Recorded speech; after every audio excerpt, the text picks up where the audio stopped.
Eh bien, je suis Pierre-Guillaume Denis et je suis responsable du musée de préhistoire de Solutré. Alors mon métier, c'est d'orienter, de concevoir, de mettre en œuvre, de produire les contenus du musée de Solutré. Veiller également au bon fonctionnement du musée avec l'aide de mes collègues qui sont chargés d'accueil, médiateurs, médiatrices, et voilà, de s'assurer à ce que le musée accueille le plus de visiteurs possible pour proposer les contenus les plus justes et les plus attrayants sur la préhistoire de ce site. Il y a un autre aspect du métier qui est fondamental, c'est la conservation. C'est d'assumer cette responsabilité de conserver ces objets qui nous viennent d'un passé très lointain, qui sont des témoins de l'existence et de la mémoire de ces gens qui ont vécu à Solutré. Et donc il faut qu'on transmette à nos successeurs, aux générations futures, pour qu'eux aussi, à leur tour, puissent en jouir. Ce qui me plaît dans mon métier, c'est de pouvoir parler aux gens de différentes manières, soit lors d'échanges directs en des actions de médiation, soit à travers des expositions d'une période qui concerne 99,9% de l'histoire humaine avant qu'on ait des documents écrits.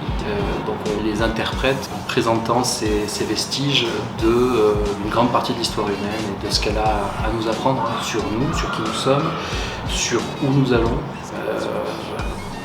et sur notre rapport au monde dans le passé, dans le présent et peut-être aussi dans le futur. D'être au contact avec ces objets qui ont été manipulés, produits, cassés, usés par des gens de la préhistoire, ça nous amène à essayer de comprendre qui ils étaient, à essayer de les percevoir à travers ce qui est pourtant sensible et tangible. On tient ces objets, on les voit, on les sent, on les comprend sur un plan technique parfois, mais on essaie de trouver l'homme qu'il y a derrière, quoi.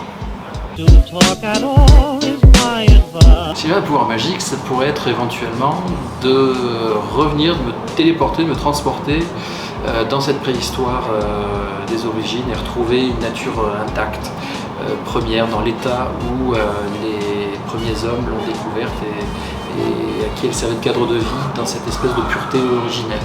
Alors l'autre pouvoir magique que j'aimerais avoir, c'est d'effacer une grande partie de ce qu'on a pu faire comme dommage à notre paysage, à notre environnement. D'essayer de remettre des rhinocéros blancs dans la nature, de remettre toute notre diversité qui est en train de s'effondrer. Ça, ce serait un vrai super pouvoir magique. En fait, j'en ai deux. Ils sont juste à côté dans la vitrine. Il y a cette grande feuille de laurier qui fait une dizaine de centimètres, qui provient des fouilles d'Adrien Arcelin dans la Terre-Sèvre en 1873, qui est une feuille de laurier de belle dimension. C'est un bel objet qui démontre une haute technicité pour sa réalisation.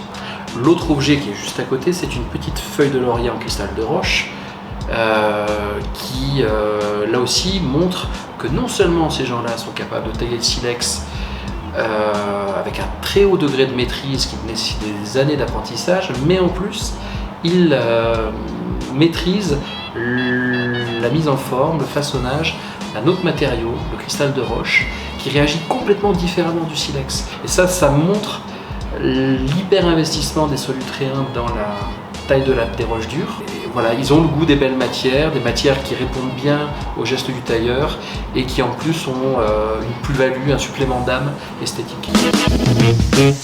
C'est la chance qu'on a de connaître un site comme Solutré, qui est un lieu qui accueille des humains depuis au moins 50 000 ans et qu'on a la chance aujourd'hui de continuer à fréquenter, à occuper, et qui démontre que certains endroits sur Terre, dans ce petit coin de la Bourgogne du Sud, sont suffisamment accueillants pour avoir présenté un intérêt pour l'occupation du viticulteur aujourd'hui qui produit l'excellent pouilly fuissé, aux néandertaliens qui venaient y chasser des chevaux et des rennes sur les pentes sud baigner de soleil.